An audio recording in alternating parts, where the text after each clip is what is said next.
दोस्तों, जैसा कि हम जानते हैं, भारत दुनिया के सबसे बड़े देशों में से एक है। अगर एरिया वाइज बात करें तो दुनिया में 7वें नंबर पे आता है, और अगर बात कर रहे हैं जनसंख्या के हिसाब से तो ये दुनिया में दूसरे नंबर का सबसे बड़ा देश है। और इसके साथ साथ भारत विश्व का सबसे बड़ा लोकतंत्र भी है, और लोकतांत्रिक देश होने के साथ साथ भारत का जो संविधान है वो दुनिया का सबसे बड़ा संविधान भी है। दोस्तों, इतना बड़ा देश है, इतनी बड़ी लोकतंत्र है, लगभग 140 करोड़ की आबादी है। इसके हिसाब से यहाँ की जो न्यायिक व्यवस्था है वो भी दुनिया की सबसे बड़ी न्यायिक व्यवस्था है। और अगर हम कहें तो इतनी अच्छी तो नहीं है, पर फिर भी यहाँ की जो न्यायिक व्यवस्था है बहुत ही अच्छी है। और जो यहाँ की न्यायिक व्यवस्था है वो अपने मोटो या तो धर्मोस्ततो जय, मतलब जहाँ पे धर्म है वहाँ पे सदा जीत होती है, कि मोटो के साथ जो है लगातार लगभग 140 करोड़ की आबादी को न्याय देने की पथ पर हमेशा अग्रसर है। दोस्तों, अगर बात करें भारत की, तो भारत की जो न्यायिक व्यवस्था है वो कॉमन लॉ, मतलब सामान्य कानून जो है उसके ऊपर आधारित है। और भारत में अगर बात करें जुडिशियल ट्रायल की, तो फर्स्ट ज्यूरी ट्रायल भारत में जो है वो 1665 में हुआ था, जब एक स्लेव गर्ल, मतलब एक लड़की को जो है ब्रिटिश वोमेन ने जो है मार दिया था, उसका मर्डर कर दिया था, और उसके ऊपर ये ज्यूरी ट्रायल चला था। पर अंग्रेजों का राज था दोस्तों, और अंग्रेजों के राज में उसको जो है वो बाइज्जत बरी भी कर दिया गया था, उस इंग्लिश लेडी को। और अगर हम बात करें तो सबसे जो अपेक्स कोर्ट है इंडिया में वो सुप्रीम कोर्ट है, सुप्रीम कोर्ट ऑफ इंडिया, उसको सबसे ऊंचा दर्जा दिया गया है। दोस्तों, न्यायिक व्यवस्था की बात करें तो सबसे पहला हाई कोर्ट जो है इंडिया में वो कोलकाता हाई कोर्ट है, और जिसकी स्थापना 26 जून 1862 में की गई थी। और उसके बाद तुरंत बाद अगस्त 1862 में बॉम्बे हाई कोर्ट की स्थापना की गई थी, और उसके बाद जो है फिर 1862 में ही चेन्नई या मद्रास हाई कोर्ट की स्थापना की गई थी, और 1866 में इलाहाबाद हाई कोर्ट की स्थापना की गई थी। तो दोस्तों, ये 4 हाई कोर्ट जो हैं वो हिंदुस्तान के सबसे पुराने हाई कोर्ट्स हैं, जिसमें भी सबसे पुराना जो है वो अगर डेट के हिसाब से देखा जाए तो 26 जून 1862 में कोलकाता हाई कोर्ट की स्थापना की गई थी। अगर दोस्तों बात करें सुप्रीम कोर्ट की, तो सुप्रीम कोर्ट की स्थापना जो है 28 जनवरी 1950 को की गई थी। 26 जनवरी 1950 को हमारा संविधान लागू हुआ था, तो उसके 2 दिन के बाद जो है सुप्रीम कोर्ट की स्थापना की गई थी। और इसके जो प्रथम चीफ जस्टिस थे, chief justice of supreme court of India, वो थे जस्टिस H.J. कानिया। ये first chief justice of supreme court थे। और ये जो है वो फेडरल कोर्ट ऑफ इंडिया हुआ करता था, उसमें भी ये चीफ जस्टिस रह चुके हैं उससे पहले 26 जनवरी 1950 तक। और अगर बात करें हम फर्स्ट लेडी जस्टिस की, तो इंडिया में जो फर्स्ट लेडी जस्टिस थी, वो फर्स्ट लेडी जज जो थी वो थी अन्ना चांडी। ये 1935 के आसपास जो है वो जज बनी थी।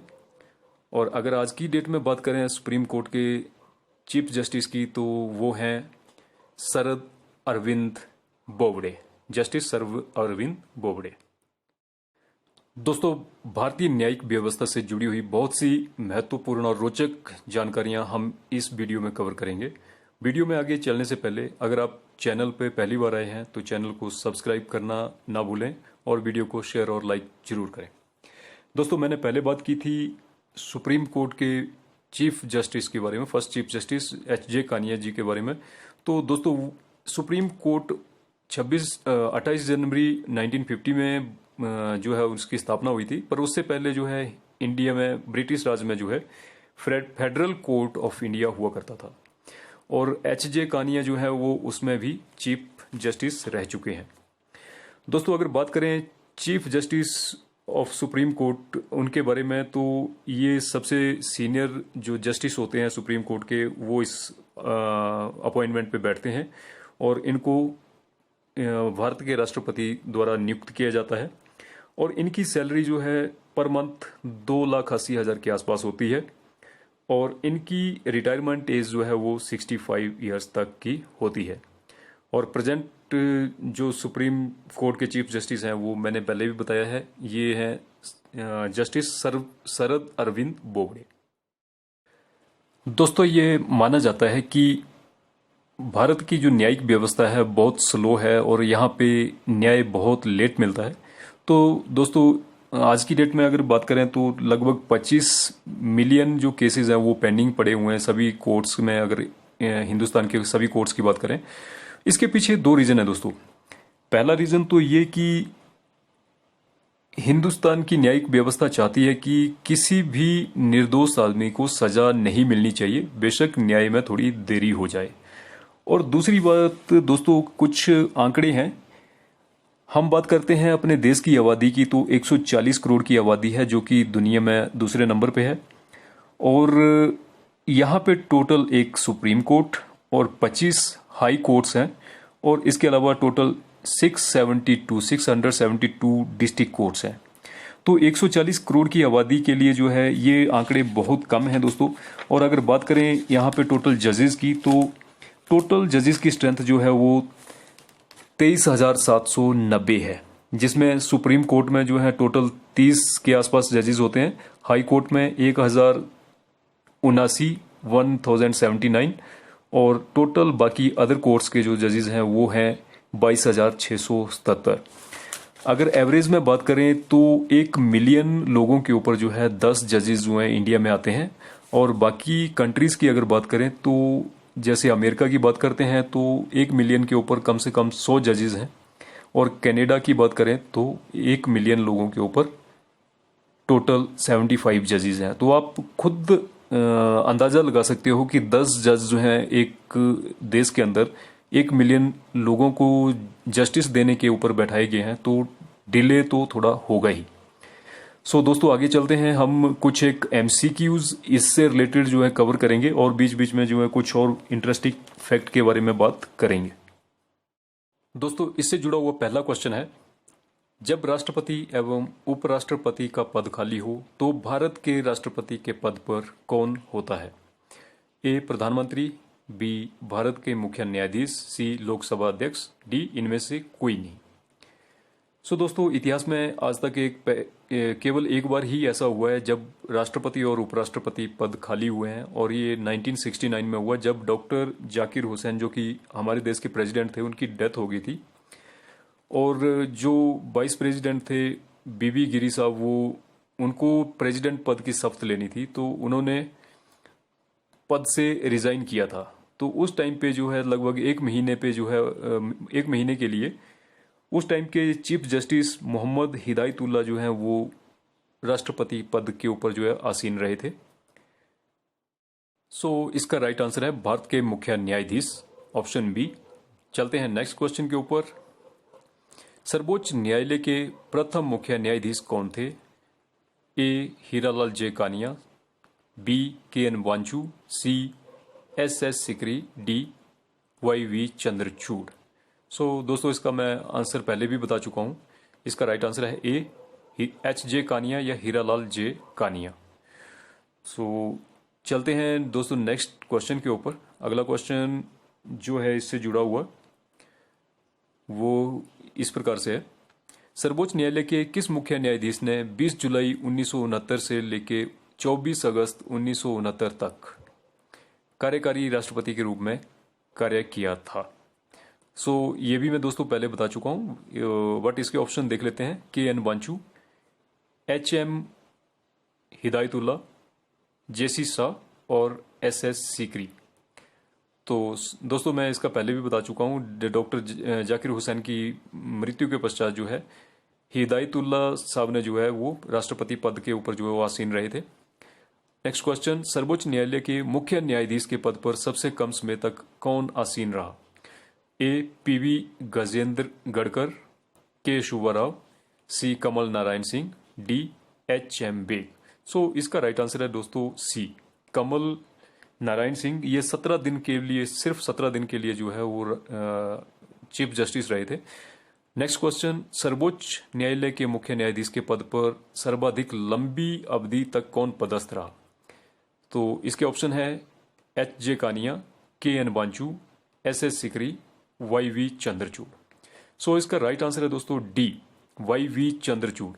ये लगभग 7.5 साल, मतलब 2696 डेज जो है ये सर्वोच्च न्यायालय के मुख्य न्यायाधीश रहे हैं। और एक इनके बारे में रोचक जानकारी ये है कि इनके जो बेटे हैं जस्टिस DY चंद्रचूड़, धनंजय यशवंत चंद्रचूड़, वो भी सुप्रीम कोर्ट के जस्टिस हैं आज की डेट में, और 2022 में जो है वो चीफ जस्टिस जो है वो बनेंगे सुप्रीम कोर्ट के। सीनियोरिटी के हिसाब से ये 2022 में चीफ जस्टिस बनेंगे, और अगर ऐसा होता है तो ये पहला मौका होगा इतिहास में जब बाप और बेटा दोनों जो है सुप्रीम कोर्ट के चीफ जस्टिस पद से जो है रिटायर होते हैं। नेक्स्ट क्वेश्चन, निम्नलिखित में उच्चतम न्यायालय की सबसे पहली महिला न्यायाधीश कौन थी? ए सुनंदा भंडारे, बी लीला सेठ, सी फातिमा बीबी, डी इंदिरा जयसिंह। सो इसका राइट आंसर है सी, फातिमा बीबी जो है वो सुप्रीम कोर्ट की फर्स्ट वुमेन जस्टिस थी, और इसमें लीला सेठ जो है वो हाई कोर्ट की जो है फर्स्ट वुमेन जस्टिस थी। नेक्स्ट, संविधान की व्याख्या करने का अंतिम अधिकार किसे प्राप्त है? ए लोकसभा अध्यक्ष, बी राष्ट्रपति, सी अटॉर्नी जनरल ऑफ इंडिया, और डी सर्वोच्च न्यायालय। सो दोस्तों इसका राइट आंसर है डी, संविधान की व्याख्या करने का जो अंतिम अधिकार है वो सर्वोच्च न्यायालय के पास है। चलते हैं अगले क्वेश्चन के ऊपर। निम्नलिखित में से किसके मामले उच्च न्यायालय व उच्चतम न्यायालय दोनों की ही आधिकारिक क्षेत्र में आते हैं? सुप्रीम कोर्ट और हाई कोर्ट के आधिकारिक क्षेत्र में आते हैं। तो ए केंद्र और राज्यों के बीच का विवाद, राज्यों के परस्पर विवाद, मूल अधिकारों का संरक्षण, और लास्ट में है संविधान के उल्लंघन से संरक्षण। सो दोस्तों इसका राइट आंसर है सी, मूल अधिकारों का संरक्षण। जो फंडामेंटल राइट्स हैं वो दोनों के ही अधिकार क्षेत्र में आते हैं। नेक्स्ट क्वेश्चन, सर्वोच्च न्यायालय के न्यायाधीश भारत के राष्ट्रपति द्वारा हटाए जाते हैं? ए सीबीआई की जांच पर, भारत की मुख्य न्यायाधीश की जांच पर, भारत की बार काउंसिल की रिपोर्ट पर, या संसद में महाभियोग प्रस्ताव पारित होने पर। सो इसका राइट आंसर है दोस्तों डी, संसद में महाभियोग पारित होने के बाद ही इनको हटाया जा सकता है। नेक्स्ट क्वेश्चन, सर्वोच्च न्यायालय में न्यायाधीश नियुक्त होने के लिए व्यक्ति को कम से कम कितने वर्ष उच्च न्यायालय का एडवोकेट होना जरूरी है? ए 20 साल, बी 10 साल, सी 8 साल, डी 25 ईयर्स। सो इसका राइट आंसर है 10 ईयर्स, कम से कम 10 साल का एक्सपीरियंस होना चाहिए। नेक्स्ट क्वेश्चन, भारत के उच्चतम न्यायालय में न्यायाधीशों की संख्या बढ़ाने का अधिकार किसके पास होता है? ए भारत की संसद, बी भारत का राष्ट्रपति, सी केंद्रीय विधि मंत्रालय, डी भारत के मुख्य न्यायाधीश। सो इसका राइट आंसर है ए भारत की संसद। अगर उच्चतम न्यायालय में न्यायाधीशों की संख्या बढ़ानी है तो इसको भारत के संसद में जो है उसके बारे में डिस्कशन होता है, और उसके बाद जो है प्रस्ताव पारित करके जो है यहाँ न्यायाधीशों की संख्या बढ़ाई जा सकती है। नेक्स्ट क्वेश्चन, भारत में किस संवैधानिक पद पर कोई महिला तैनात नहीं रही है? ए उच्चतम न्यायालय के मुख्य न्यायाधीश, बी प्रधानमंत्री, सी मुख्य चुनाव आयुक्त, डी लोकसभा अध्यक्ष। सो इसका राइट आंसर है ए, उच्चतम न्यायालय के मुख्य न्यायाधीश के पद पे जो है आज तक कोई भी महिला जो है वो अपॉइंट नहीं हुई है, तो इसका राइट आंसर है ए। नेक्स्ट क्वेश्चन, सर्वोच्च न्यायालय के न्यायाधीश की सेवानिवृत्त की आयु कितनी होती है? ए 62 ईयर्स, बी 65, सी 68 ईयर्स, और डी 70 ईयर्स। सो इसके बारे में मैं पहले भी बता चुका हूं। इसका राइट आंसर है बी 65 ईयर्स। सर्वोच्च न्यायालय के न्यायाधीश की जो है रिटायरमेंट एज 65 ईयर्स है। इसके अलावा हाई कोर्ट के जो जस्टिस होते हैं उनकी रिटायरमेंट एज जो है वो 62 ईयर होती है। नेक्स्ट, सर्वोच्च न्यायालय के जजों का वेतन किससे आहरित होता है? तो ये जैसे मैंने पहले बताया था कि जो इनकी पेमेंट होती है, चीफ जस्टिस ऑफ इंडिया की जो पेमेंट है वो 2,80,000 है, और बाकी जो जजेस हैं सुप्रीम कोर्ट में उनकी पेमेंट होती है 2,50,000। और इसका भुगतान जो है वो होता है संचित निधि से। तो इसका राइट आंसर है सी, संचित निधि। चलते हैं नेक्स्ट क्वेश्चन के ऊपर। इसमें भारत के मुख्य न्यायाधीश कौन है? A.N. रे, H.M. बेग, शरद अरविंद बोबडे और डी S.S. सीकरी। तो इसके बारे में मैं आपको पहले भी बता चुका हूं दोस्तों। इसका राइट आंसर है सी, शरद अरविंद बोबडे। जस्टिस शरद अरविंद बोबडे जो है वो प्रेजेंट में सुप्रीम कोर्ट ऑफ इंडिया के चीफ जस्टिस हैं। चलते हैं नेक्स्ट क्वेश्चन के ऊपर दोस्तों। अगला क्वेश्चन है, वर्तमान मुख्य न्यायाधीश देश के कौन से क्रम के मुख्य न्यायाधीश हैं? 45वें, 46वें, 47वें या 48वें? इसका राइट आंसर है दोस्तों सी, जस्टिस शरद अरविंद बोबडे जो है वो देश के 47वें मुख्य न्यायाधीश हैं। नेक्स्ट क्वेश्चन, वर्ष 1973 में सर्वोच्च न्यायालय के किस मुख्य न्यायाधीश की नियुक्ति किसमें प्रथागत वरिष्ठता के सिद्धांत को पहली बार त्यागा गया था? A.N. Ray, B. H.M. Beg, C. P.N. Bhagwati, D. S.S. Sikri. दोस्तों इसका राइट आंसर है A.N. Bag, A.N. रे। ये फर्स्ट टाइम जो है इनके टाइम में जो है वो सीनियोरिटी को दरकिनार किया गया था, और इनको जो है सीनियर जजों को होते हुए भी इनको जो है चीफ जस्टिस ऑफ इंडिया की पद पे तैनात किया गया था। और इसके बाद भी एक बार ऐसा हुआ है 1977 में M.H. बेग के टाइम में। क्वेश्चन नंबर 18, राज्यों के मामले में कौन से उच्च न्यायालय का अधिकार क्षेत्र सबसे बड़ा है? A. Guwahati, B. Madhya Pradesh, C. Uttar Pradesh, D. इनमें से कोई नहीं। दोस्तों इसका राइट आंसर है ए, गुवाहाटी। गुवाहाटी जो है वो लगभग 4 स्टेट को देखता है, अरुणाचल, असम, मिजोरम और नागालैंड। इससे पहले 3 और स्टेट इसी की ज्यूरिडिक्शन में आते थे, त्रिपुरा, मेघालय और मणिपुर। पर अभी त्रिपुरा, मेघालय और मणिपुर में जो है अपने अपने हाई कोर्ट्स बन चुके हैं। तो अभी टोटल 4 जो स्टेट हैं वो गुवाहाटी हाई कोर्ट के अंडर आते हैं। तो सबसे बड़ा एरिया जो है गुवाहाटी हाई कोर्ट का है। नेक्स्ट, देश में कुल कितने उच्च न्यायालय हैं? ये दोस्तों मैं पहले भी बात कर चुका हूं। ये टोटल 25 हाई कोर्ट्स हैं इंडिया के अंदर। और सबसे पहला हाई कोर्ट जो है, ओल्डेस्ट हाई कोर्ट की बात करें तो वो है कोलकाता हाई कोर्ट, जो कि 26 जून 1862 में जिसकी स्थापना हुई थी। और अगर लेटेस्ट सबसे रिसेंट की बात करें तो ये तेलंगाना और आंध्र प्रदेश में जो है जब अलग हुए तो 2019 में जो है वहाँ पे अलग अलग हाई कोर्ट बने हैं। तो ये जो है 2019 में बना है। लास्ट क्वेश्चन, सुप्रीम कोर्ट कब अस्तित्व में आया? तो दोस्तों इसके ऑप्शंस हैं 28 जनवरी 1950, 26 जनवरी 1950, 25 जनवरी 1950 या इनमें से कोई नहीं। तो इसके बारे में भी दोस्तों मैं पहले बात कर चुका हूं, और ये जो है इसका राइट आंसर है 28 जनवरी 1950 सुप्रीम कोर्ट जो है अस्तित्व में आया था। दोस्तों यहाँ पे वीडियो समाप्त होता है। वीडियो के अंत में इससे जुड़ा हुआ एक क्वेश्चन, नेशनल जुडिशियल एकेडमी कहाँ पर है? भारत की इंडिया की नेशनल जुडिशियल एकेडमी कहाँ पर है? इसका आंसर जो है आप मुझे कमेंट्स में जरूर दें। और इसी के साथ जो है वीडियो समाप्त करने की अनुमति चाहता हूं दोस्तों। वीडियो अच्छा लगा तो लाइक और शेयर जरूर करें। Thank you. जय हिंद, जय भारत।